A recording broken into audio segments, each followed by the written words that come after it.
I watch Star Trek Discovery and I feel worse.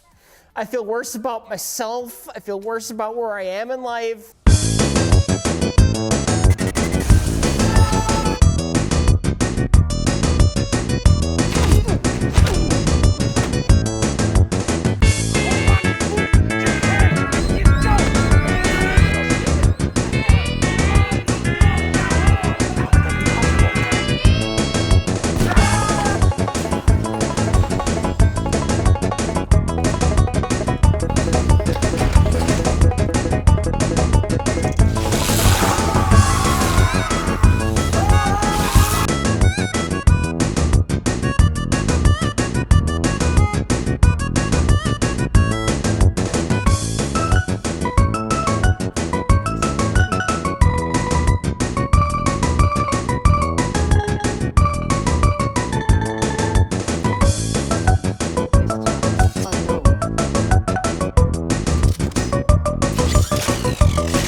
When the last two films felt like I was walking into a grave.